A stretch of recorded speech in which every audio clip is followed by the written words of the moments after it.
What's going on, Neverwinter? I know I'm kind of late to this concept. This information's been out for probably about 48 hours, but I wanted to give you my take on it and a different kind of feel for the video rather than just reacting to all the negativity around Mod 16. So what we're going to do in this video here is we're going to give a thumbs up for the things I agree with, and we're going to give a thumbs down for the things I don't agree with.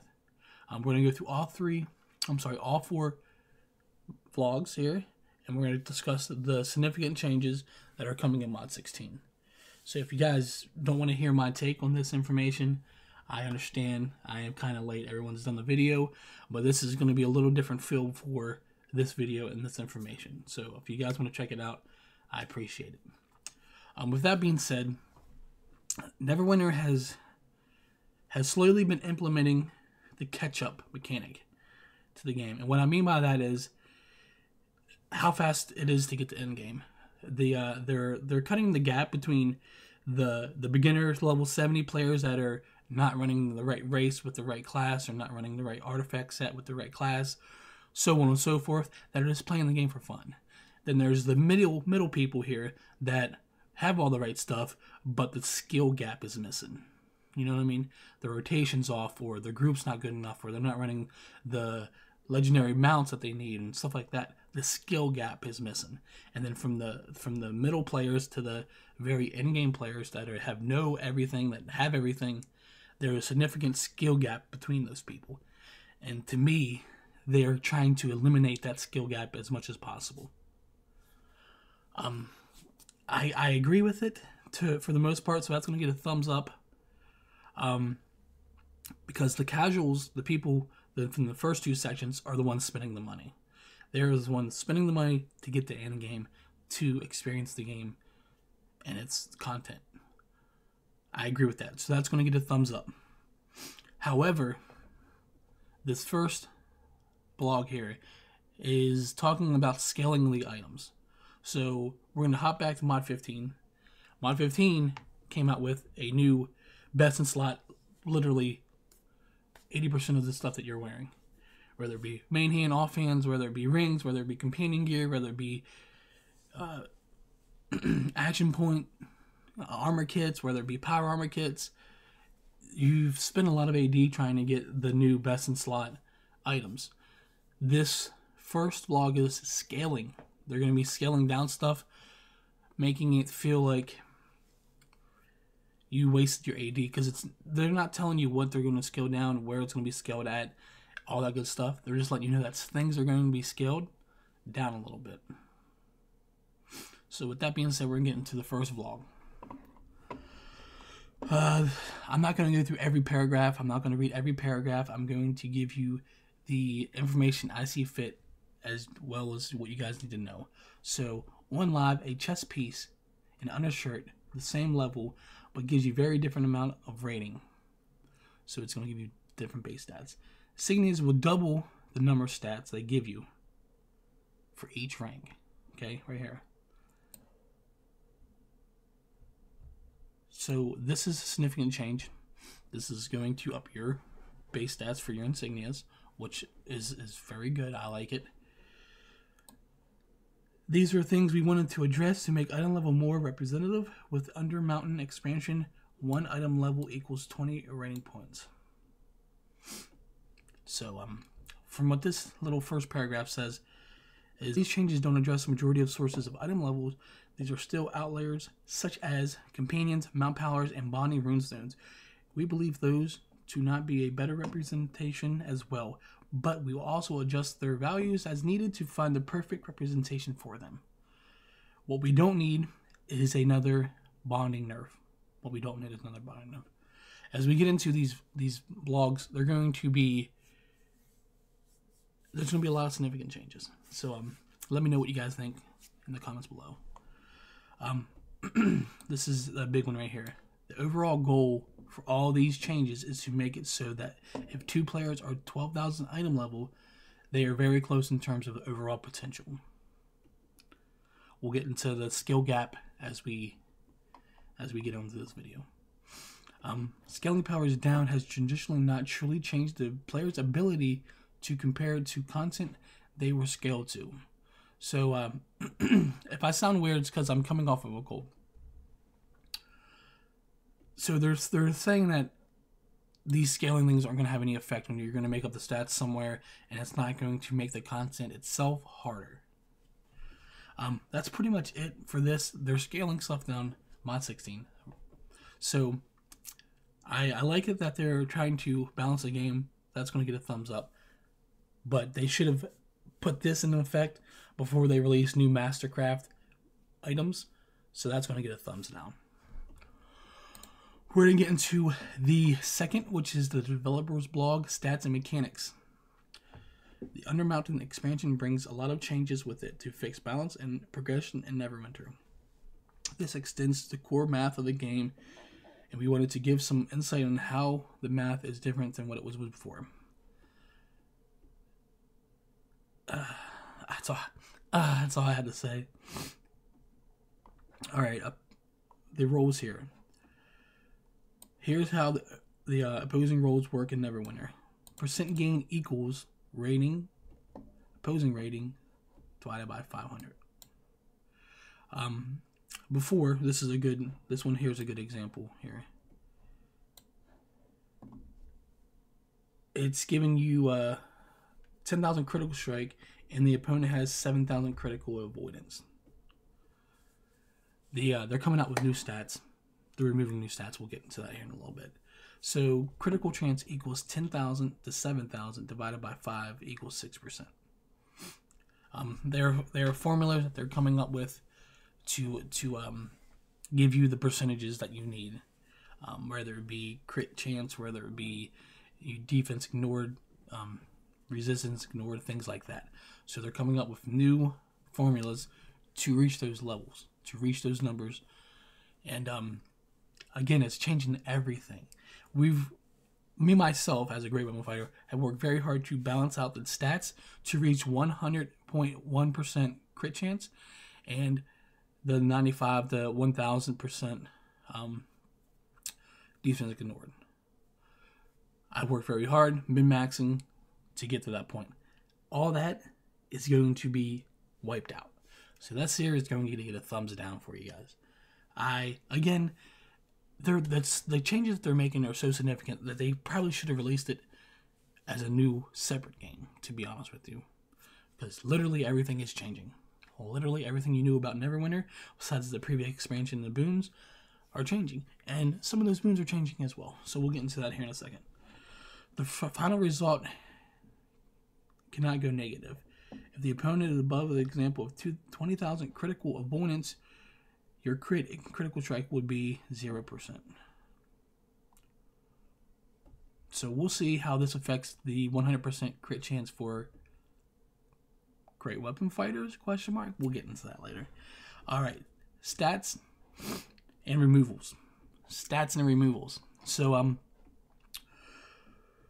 with the change to the opposing roll system, new stats needed to be added to act as the opposing rating. While making these additionals, we also removed a few stats to improve the balance of the game. So the main stats will be on everything. Will be hit points, power, critical strike, critical avoidance, ? Combat advantage bonus, awareness, ? Deflect, accuracy, armor pen, defense. Pretty much standard with the exception of awareness and avoidance here. Utility stats. Action point gain, recharge speed, stamina gain, critical severity. This is going to be utility. I am kind of anxious to see what that brings along. If they're going to put that on a already existing enchantment, or if they're going to come out with another enchantment. Control bonuses, control resistant movement, gold gain, XP gain, glory gain, companion influence, and incoming healing bonuses.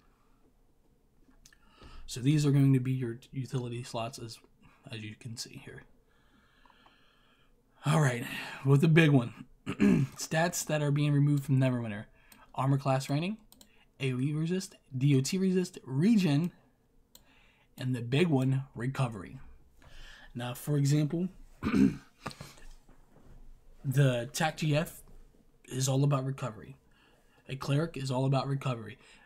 They build their characters around recovery, and clerics build their characters around recovery and base power. So again, the recovery change, the removing that, is so significant. It's going to require people in groups to play such a different way that it's going to make the game feel different. Most groups are about recovery, cooldowns, and clear times on dungeons. I've played a lot of MMORPGs, and this one here feels like it feels so different in combat aspect. Before, take WoW for an example. WoW, you were dependent on your healers. You were dependent on your tanks. There wasn't, self-sufficient stats and characters that could do everything. So they are trying to make this, in my opinion, group-oriented, where you have to depend on your healers. You can't run away from your healers. You can't tank when the tank is there, should be tanking. It's things like that. So the recovery, moving that, is a significant part of that. It's going to increase the cooldowns that everything has because the recovery lowered them. So with that being said, there's significant changes coming to a lot of classes that are recovery based. I'm giving this a thumbs down because, again, people have played this game for years, have built their character around this core stat for years. They may lose some players, and I'm not too sure if they're going to gain players back, because the in-game players, the people that weren't spending money on this game, they were very focused on recovery. They were very focused on clear times. That's going to take a significant hit with this mod 16.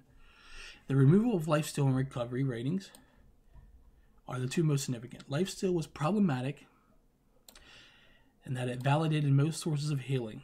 Again, they're trying to get back to the core value of a MMORPG, to where you guys ran the dungeon together, you focus on the healing and the tanking and the DPS, and not like a big old cluster F of chaos. And created a situation where players' health bar was typically in one or two states, full or dead, pretty much, because the game is all about buffs and debuffs. For this reason, lifesteal was removed as a rating, and there had only a couple specific sources of lifesteal in the game going forward. I agree with this one. I agree with this lifesteal one, but not the recovery. So the lifesteal is going to get a thumbs up. The recovery is going to get a thumbs down.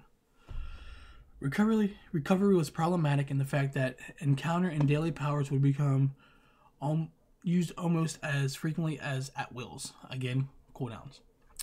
That left us with two options when fixing the balance. Drastically reduce the damage of dailies and encounters, or make it so that daily encounters powers would be used less frequently, but be much more meaningful. We met with this later with two options, and the meaning the recovery needed to be removed. As with lifesteal above, there are few and more specific sources of AP gain and recharge speed going forward. So they've realized that recovery was kind of an issue, and that it was all about spamming at wills and not actually focusing on the game. So that's their reasoning behind it. To me, I don't agree with. But that's the second. We're going to get going into the new level cap. The new level cap is level 80. So as you see here, so the Undermountain expansion doesn't just bring in with new sets of challenges and new storyline, it brings in a level cap of 80. While exploring Undermountain, players will be adventuring in zones above 70. If you survive all the challenging Undermountain throws at you, you will come out the other side level 80 and ready for all new dungeon experience. So they've recognized that the leveling before was painful, boring, tedious, and they've looks like they're going to fix that going forward. Looks like once you get done with mod 16 content and all that it has to offer, you're going to be level 80. I don't know how they're going to do that. I don't know if they're going to jack up the experience you gain in that general zone, or if they're going to lower the experience needed to gain levels. being that they've already nerfed the overcap leveling in the game drastically. So what's it going to hurt to increase the overall experience gains of the whole game? To me, this is getting it up. We've asked for a new level cap. We haven't had one in probably about 2.5 to 3 years, and now we're finally getting it.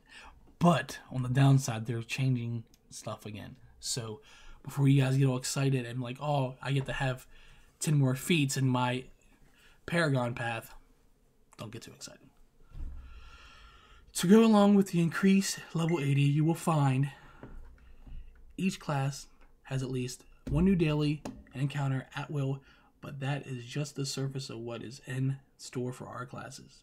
Make sure you read it more here, which is will be talked about here.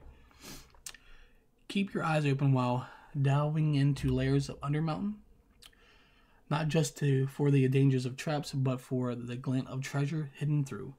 As players advance to level 80, so does your gear. Undermountain brings new equipment ranging from level 71 to 80, and a new seal gear, new dungeon equipment, and even new higher item level artifact for players to enjoy.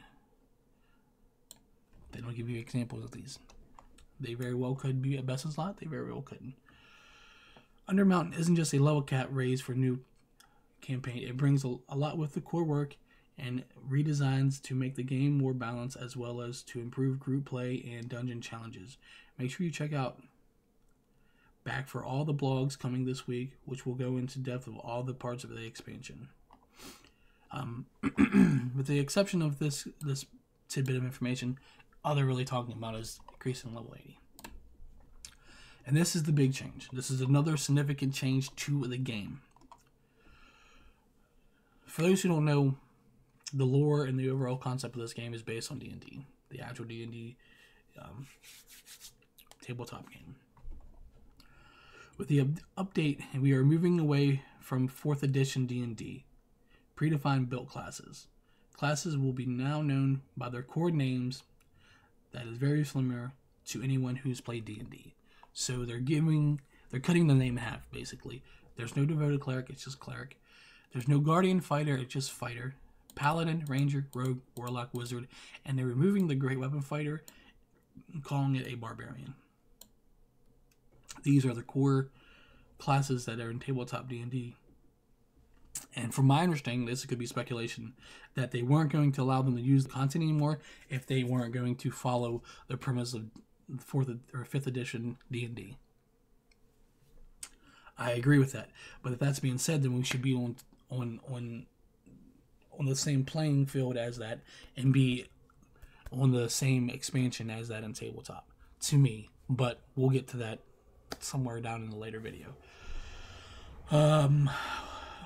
When looking at the classes in the 5th edition, the Guardian Fighters more closely fit the typical fighter role, and the Great Weapon Fighter will actually be more closer to a Barbarian class with its fighting style and range mechanics. Barbarians continue to be able to equip all types of armor and weapons they currently can. Alright. They are reworking the feats here. While feats are the system which allows flexibility and uniqueness to choose different character builds, how it was implemented and balanced made for a lot of undesirable feats and powers, oftentimes to entire feat trees, wasn't worth taking. So what you're saying to me is all the time that you guys wasted for the last 2 years, quote unquote, balancing classes, fixing trees, that you're pretty much throwing that away. You're putting that in the trash, and you're saying, you know what, we're gonna do away with all the different instigator and paragon paths and all that nonsense. We're gonna, you know what we're gonna do? We're just gonna make it simple for ourselves, and we're gonna cut them out. That's getting a thumbs down. This was a feature where we examined a lot of options. Ultimately, we decided to make some pretty significant changes. Here. The feats tab in the character sheet is no more of a feat tree and no longer exists. Taking it out. Instead, each paragon path will have 5 pairs of feats. Yep. Taken in. Each paragon path will have 5 tiers of feats, where you get to choose one of the 2 feats in each part to customize your play. With this change, we can offer more uniqueness choices that have been distant impact in the player instead of spewing feat trees where the majority of the feats have no real impact on how the players played.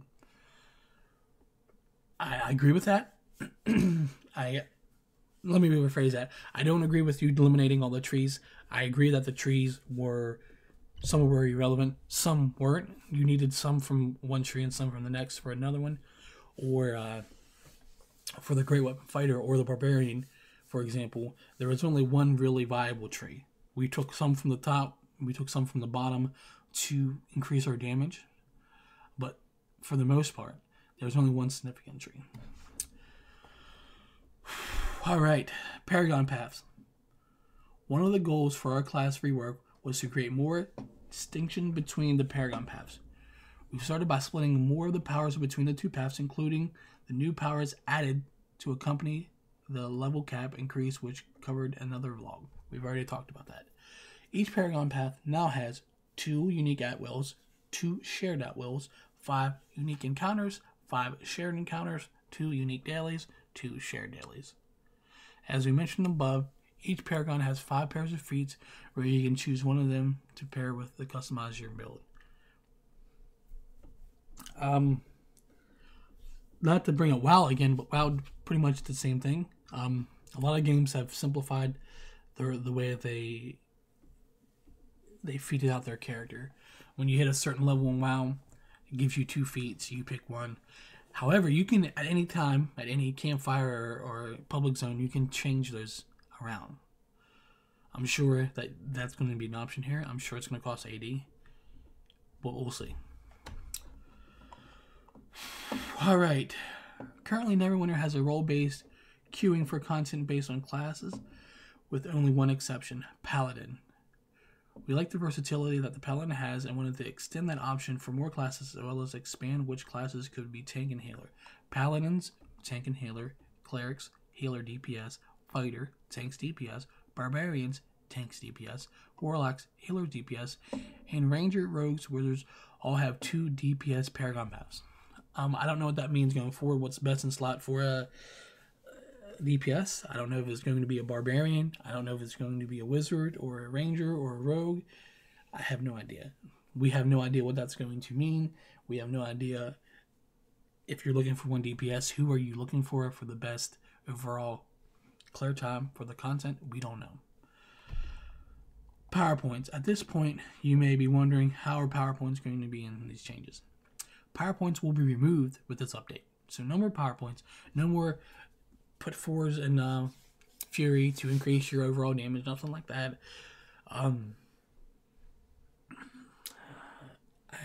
Before we get into this, I don't like the whole rework of the classes. Yeah, the Paragon Paths, some of them were kind of out of date, but rather than fixing those and making them viable for play, you're going to simplify the game. That's going to get a thumbs down. Without PowerPoints, players will have a full access of their powers feats the moment they unlock them by level. So what that's saying is there's no more tiers. Once you hit that designated level, you're going to unlock that at will, and it's going to give you an overall stat or overall, description of what it does, and that's it. There's no more, I'm level 70, now I gotta grind out PowerPoints because I don't have enough. Okay, I get it.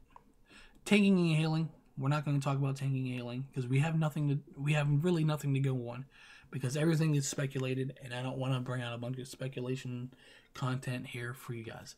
So, with that being said, this is approaching 25 minutes, and I do apologize, but I wanted to go over the last 4 blogs that they've made, and I want to give you guys my opinion if it's going to get a thumbs up or if it's going to get a thumbs down. So if you guys like this concept that I'm going to bring for this video and you want to see it implemented in the other videos going forward, let me know in the comments below or let me know by liking the video. If you guys like this overall video and you want to see more content, subscribe to the channel and turn your notifications on. I was going to bring you a TAC GF build as promised in a couple previous videos, But with that being said, and the changes going forward, I don't think that that's going to be worth my time, being that the recovery is getting removed from the game. But I do have video ideas. I do have ideas for Twitch. I do have ideas for a lot of things. And I'm anxious, I'm excited, I'm nervous, I'm scared to see what Mod 16 actually brings. A lot of this could be changed, you know, judging on the feedback, but I doubt it. They will. They already have in their mind what they want to do, where the game is going forward, and this may be either Neverwinter's saving grace or the final nail in the coffin. Let me know what you guys think below. And this is Frank signing out. Peace.